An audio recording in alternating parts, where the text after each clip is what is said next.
Hello Silver Oaks, welcome to you all. Hope you all understood topic 1 and 2.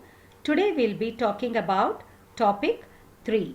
In this, the subtopics we are going to cover is first one is formal and informal source of credit.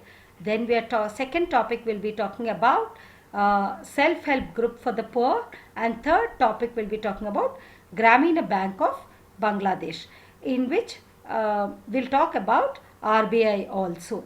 So what are the various types of loans? When you're talking about various types of loans, we'll be talking about the formal sectors and informal sectors. So we have seen the example how people obtain loan from various sources, right? So the various sources of loans can be conveniently grouped as formal and informal source. When we are talking about this, there is a graph of sources of credit from rural household sectors in India in 2003.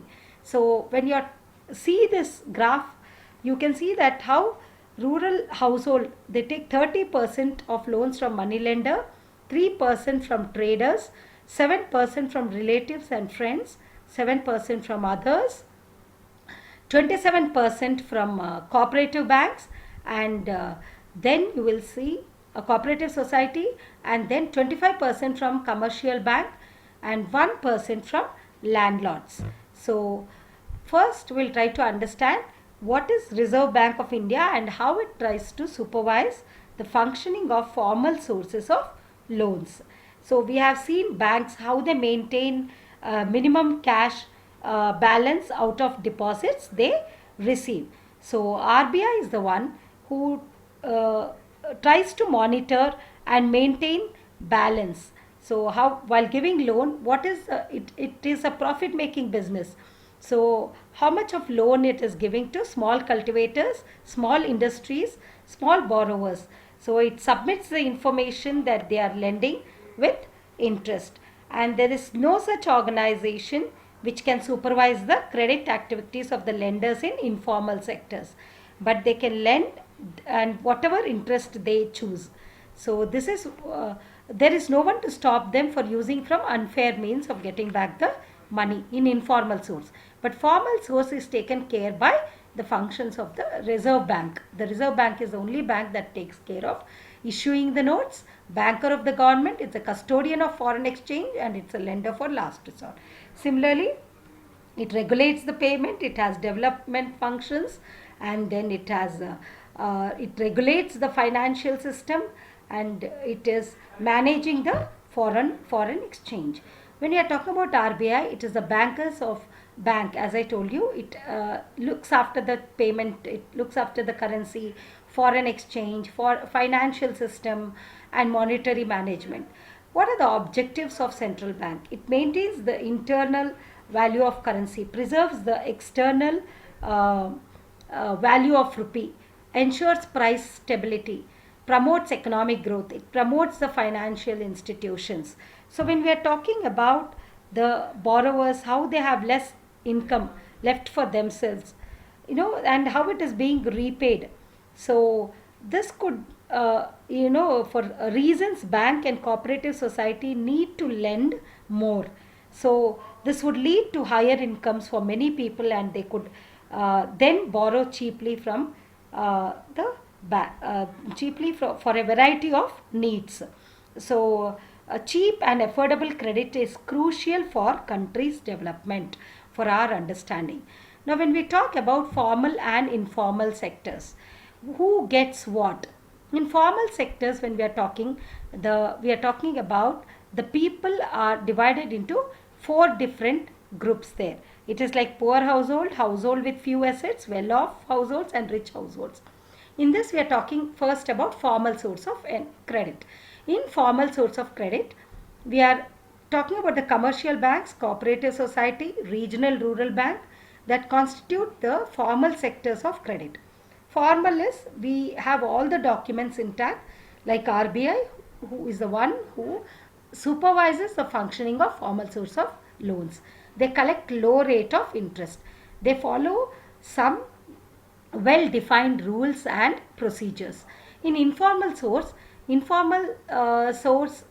includes all like money lenders, traders, employers, relatives, and friends.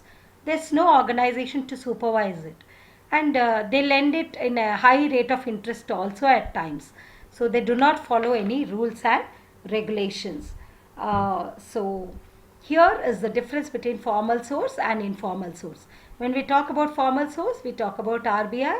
There in informal, it's nobody, it's an informal source, it's no organization, just the lenders who will lend money. Here they provide loans at a fixed rate of interest, whereas they in the informal source rate of interest is not fixed, it is generally higher. And in formal source they give loans not just to profit making business, but also to the small cultivators and all, with less interest rate also they give. Similarly, in informal source, they only their only motto is to earn profit. So nobody to stop them. So their interest rate is too high. In formal source, banks and cooperatives comes in a formal category, whereas in informal source, it is the money, traders, money lenders, employers, relatives, and friends. So as I told you about the graph at the beginning, how the people are divided into four groups: poor household, household with few assets, well-off households, and rich households. In this graph, the people are divided into four groups. You can see that 85% of loans taken from poor household, and in urban areas, in informal sectors, you see only 10% of their loans are from informal sectors, while 90% are from formal sectors. So you can see the difference there. What does all this suggest? That the formal sector still meets about half of the total credit that is needed in rural sector. So the rich households are availing cheap credits for formal sectors, formal lenders, whereas the poor household have to pay large amount while they are borrowing. When you compare the rich and poor household, what do you find? Only 10% of their loan are from informal sector, while 90% of loan is from formal sector.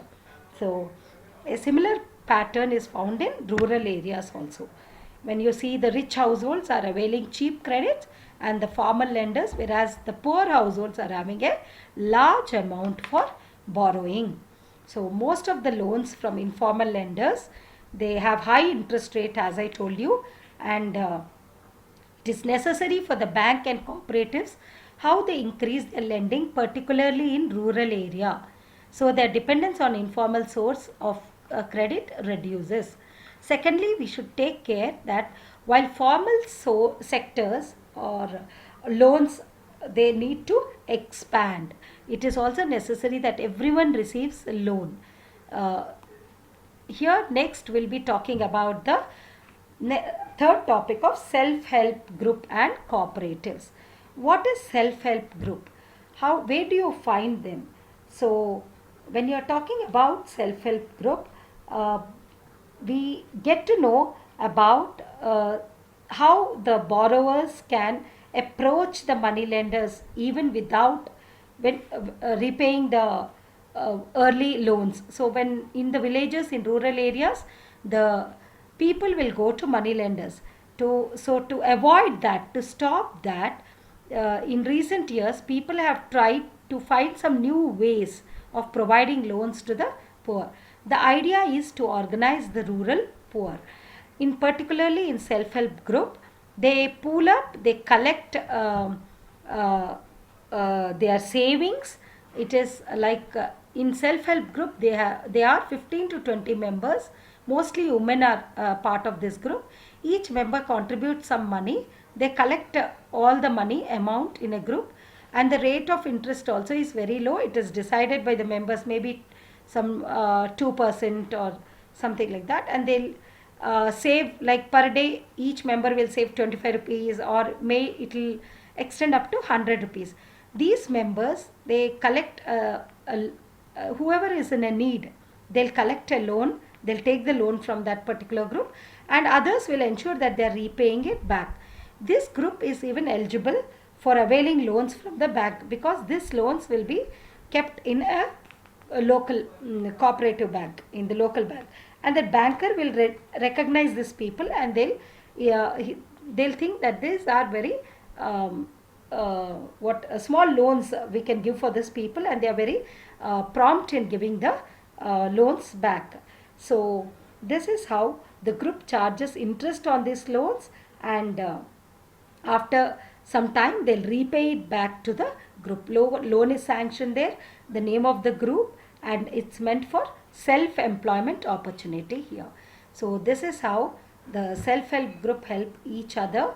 And what is the importance of this group? When we are talking about this, members can get loans at a low rate of interest, and the group encourages the members to find self-employment.